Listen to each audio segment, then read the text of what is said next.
Coletânea Cérebro Reptiliano, Austres Dimensions.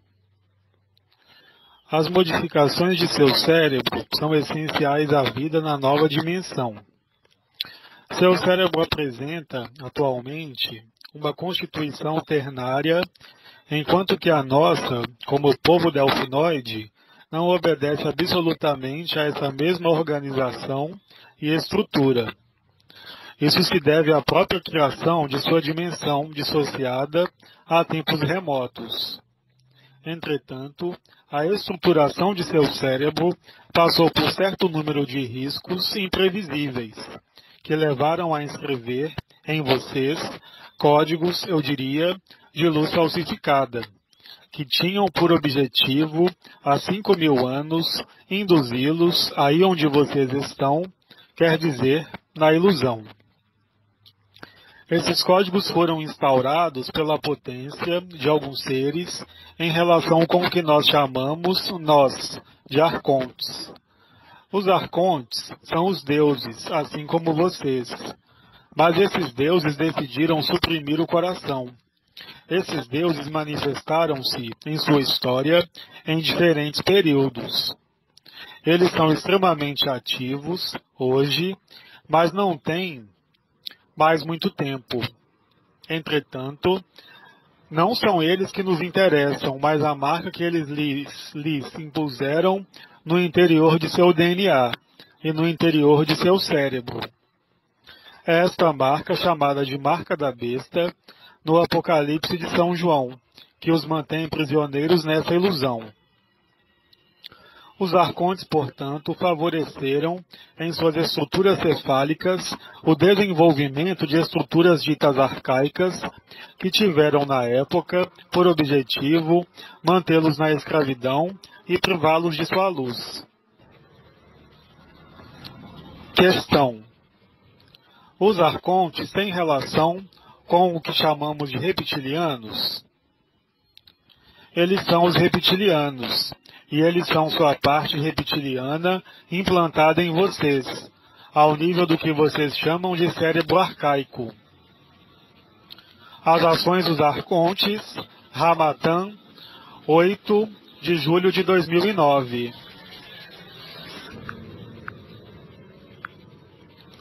Então, é claro, o ser humano sempre teve medo. Há sempre em nós, quando se está vivo, certo número de medos que se manifestam, os medos de abandono, os medos de faltar, os medos de estar só, os medos disso, os medos daquilo. Esses medos estão ligados, obviamente, ao mental, dado que Sir Aurobindo lhes disse que o medo não é você.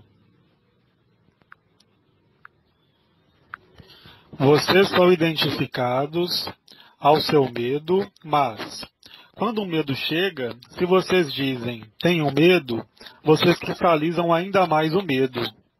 O medo não é você. O medo, ele é segregado, como ele disse, pelo cérebro antigo, pelo cérebro reptiliano. Mas ele não está absolutamente inscrito ao nível de seu princípio transcendente.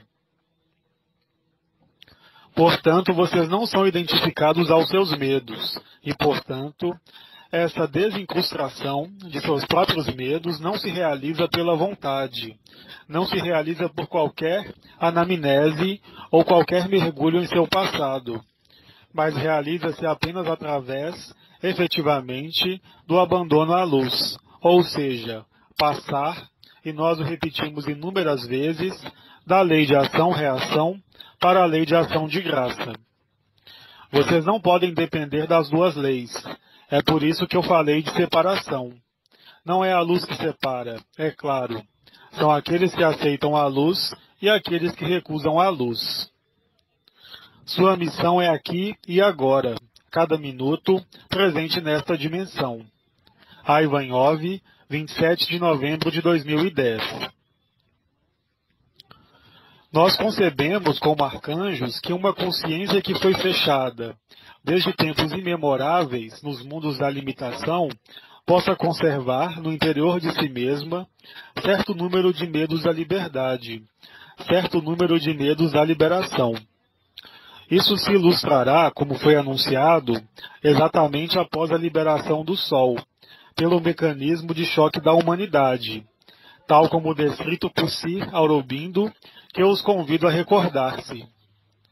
Vocês compreenderão melhor, assim, o caminho realizado nessas algumas semanas que os liberaram de alguns obstáculos inscritos nas suas estruturas cerebrais e, em especial, no que foi chamado seu cérebro reptiliano, como engramas de medos, engramas de preservação, engramas ligados a manipulações genéticas que ocorreram em vocês mesmos há tempos imemoráveis. Miguel, 29 de janeiro de 2011. A imagem, retenham essa palavra. Tudo que é imagem é da magia feita para desviá-los do que vocês são. O essencial é invisível para os olhos. O que vocês veem com os olhos provoca-os, inevitavelmente, para a ilusão. Os cinemas, o que vocês olham e que não é natural, como a caixa de imagens que chamam de televisão, nada há de pior, porque vocês são seduzidos pela imagem. E a imagem é ligada diretamente às zonas precisas ao nível do cérebro, que é ligado ao cérebro reptiliano. Há imagens que se incrustam no interior da cabeça, vocês chamam isso a publicidade, que vão conduzi-los a uma sedução que não vem do coração, que vem da noção de prazer e desprazer, que é ligada à falsificação. Por conseguinte, sim, necessariamente, isso reduz o nível vibratório. Ivanov, 13 de fevereiro de 2011. A história que conhecemos, a história que é mostrada, não é certamente a história do ser humano, como podemos perceber em uma escala de tempo muito mais longa do que o que é proposto pelos dados habituais, convencionais e aos quais o conjunto da humanidade subscreveu, independente dela mesma, a título individual. Esse princípio de condicionamento está diretamente conectado ao cérebro reptiliano. Está ligado ao que poderíamos chamar de passado, está ligado ao que poderíamos chamar de condicionamentos, portanto, histórias que não lhes pertencem e que, no entanto, são submetidas ao conjunto da humanidade como reais. O conjunto do que é denominado moralidade, o conjunto das leis sociais, econômicas, morais, familiares, afetivas, são oriundos desses condicionamentos.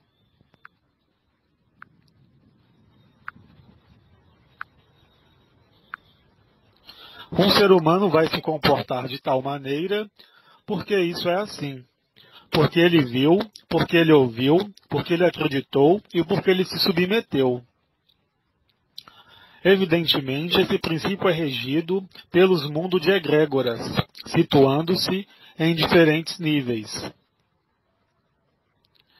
Enquanto vocês estão submissos a esse princípio de robotização, vocês confiam de alguma forma sua consciência a mecanismos automáticos. Certamente acalma o espírito, mas, entretanto, não lhes permitirão jamais interrogarem-se sobre a finalidade e a causa de qualquer ação que vocês tomam. Dessa maneira, então, esse princípio que vocês chamam de arimânico ou de robotização, ligado ao cérebro reptiliano, vai, permanentemente, condicionar toda a vida do ser humano, e não unicamente no que se refere à condução de um automóvel, vocês o terão compreendido. Sobre ele vai enxertar-se uma série de medos, denominados apegos, denominados de diferentes maneiras, mas que, em todo caso, vai propiciar estratégias para o ser humano. Essas estratégias são ditadas pelos medos e não mais pelo consciente. Irmão K, 6 de julho de 2011. E aí, é claro, vocês constatarão por si mesmos que não há mais lugar algum para o medo, porque aí vocês reencontrarão a eternidade. Então, medo de perder isso, aquilo, esse corpo, esse pequeno dedo, esse órgão, essa vida, nada mais quer dizer, porque vocês reencontram a eternidade. Lembre-se de que a programação reptiliana, de algum modo, é o cérebro reptiliano e que é o medo. O medo está na base de todos os condicionamentos. Ora, na liberdade, não pode existir condicionamento algum.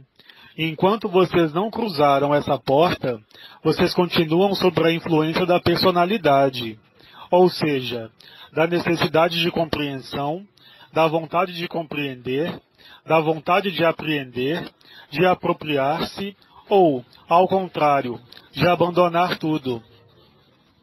Mas abandonar um ser ou uma situação não é abandonar-se à luz, é exatamente o inverso. Ivanov, 11 de julho de 2011.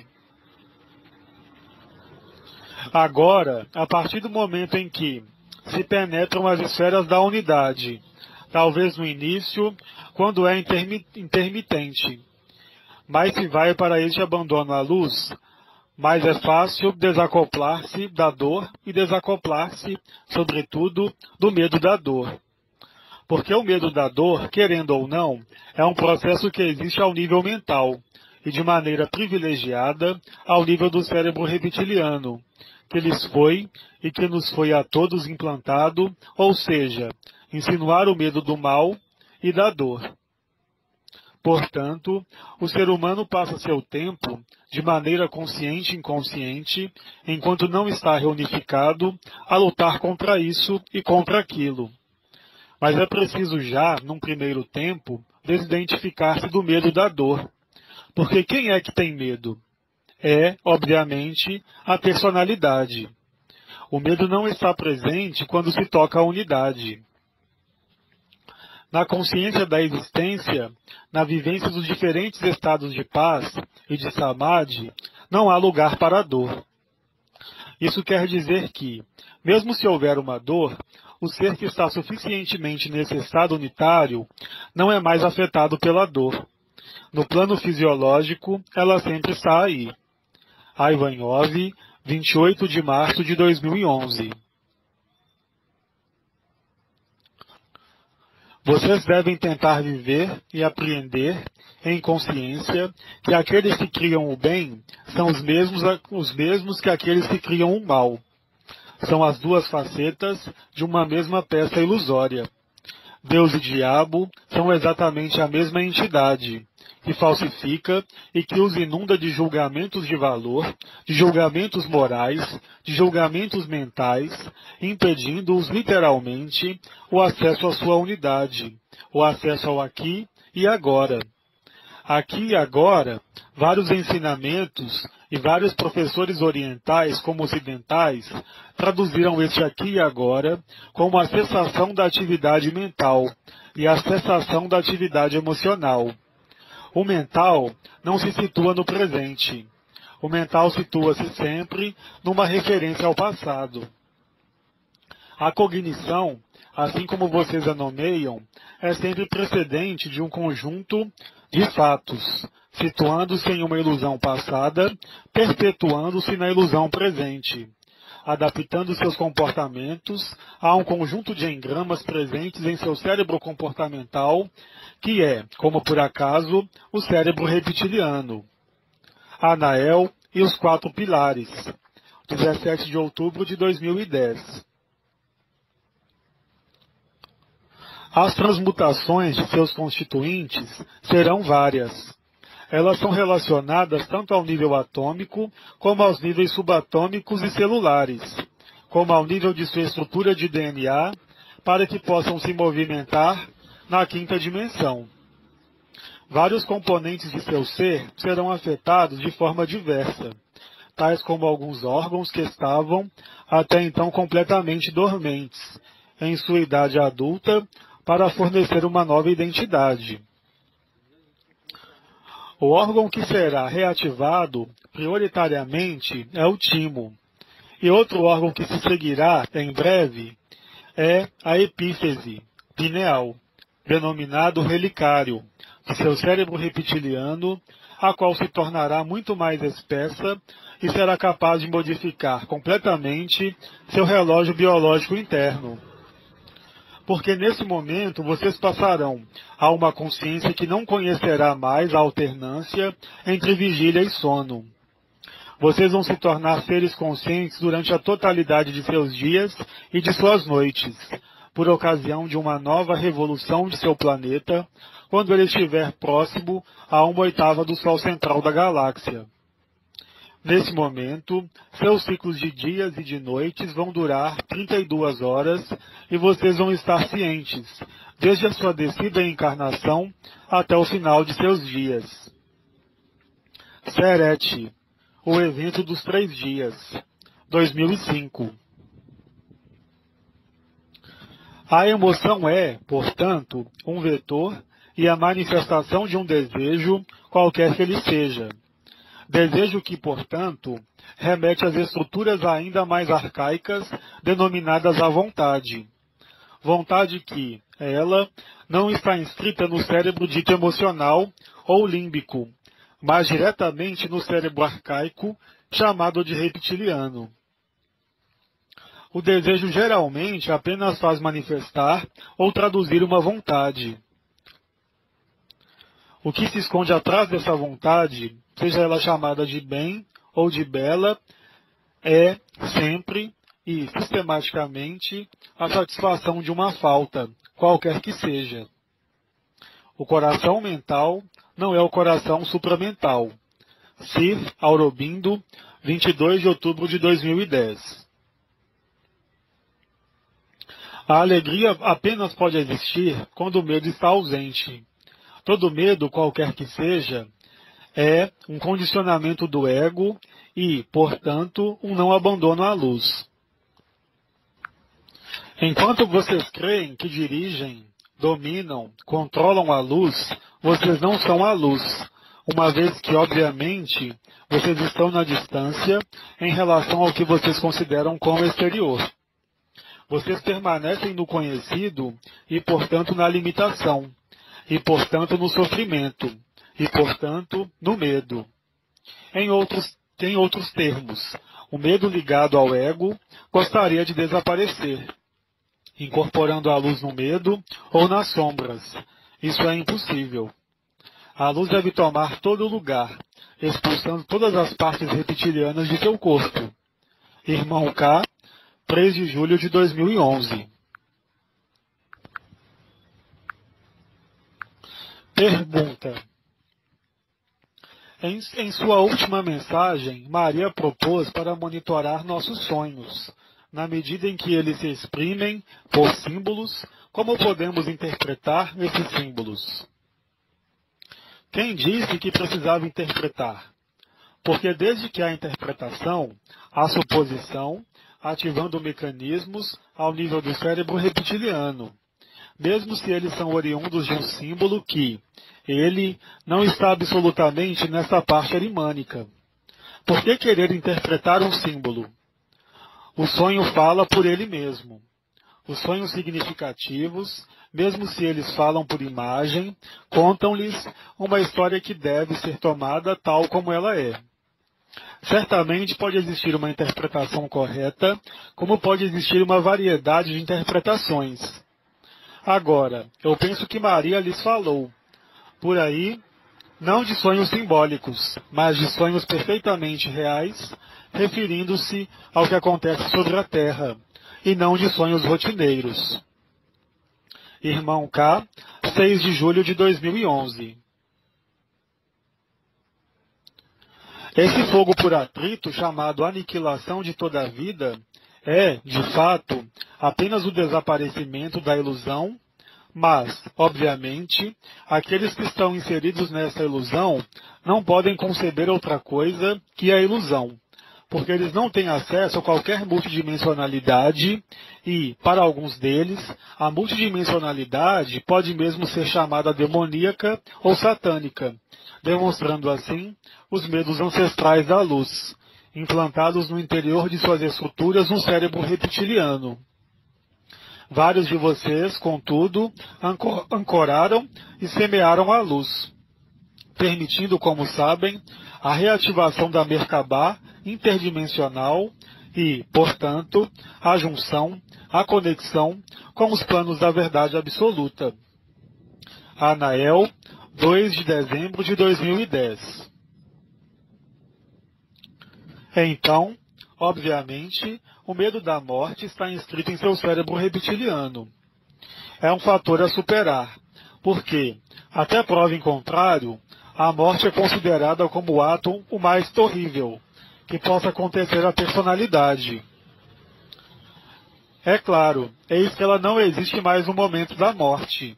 Portanto, ela vai tudo fazer para negar ou retardar a morte. É o que foi chamado, eu creio, o instinto de sobrevivência, não é?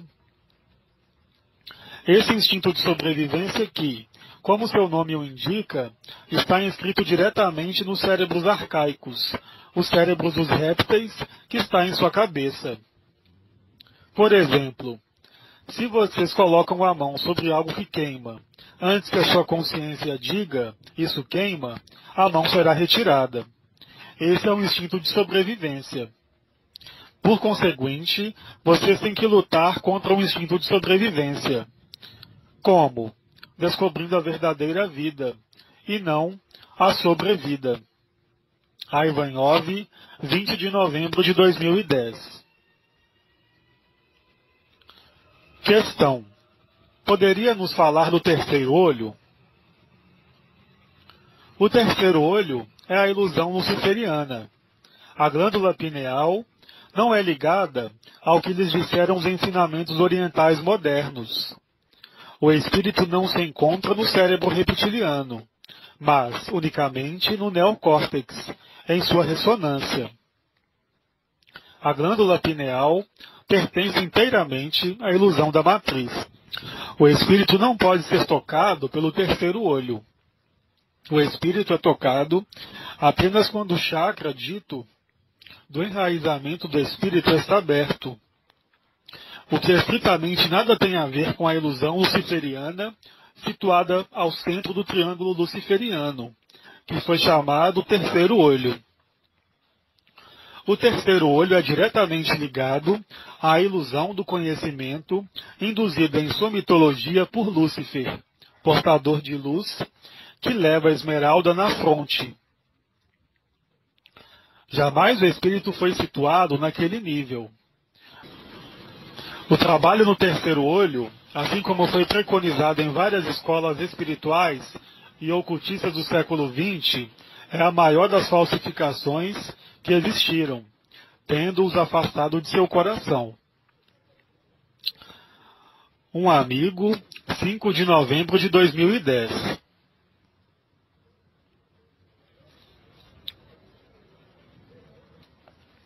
Questão. Como vão evoluir as estruturas cerebrais na 3D unificada? Na 3D unificada, a diferença essencial é que o núcleo reptiliano, implantado pelos maus rapazes, não existe. E, sobretudo, não há qualquer estrutura cerebral que pareça com o ser humano, que existe nos mundos unificados, que é chamado de cérebro paralímbico, aquele que conecta com o universo. Eu creio que é chamada de zona do divino, ao nível do cérebro humano, mas que está atrofiada no ser humano, que volta a se desenvolver normalmente na terceira dimensão unificada. O que explica que os seres, por exemplo, como as estruturas de 3D unificada dos vegalianos, têm uma grande cabeça. Ivanov, 19 de setembro de 2010. Trechos extraídos de mensagens do site austrasdimensions.com, traduzidas para o português por Célia G. Leiturasdaluz.blogspot.com. Izuma Peixinho, portaldosanjos.link.com, portaldosanjos.net. Seleção e edição MM. Publicado em portaldosanjos.net.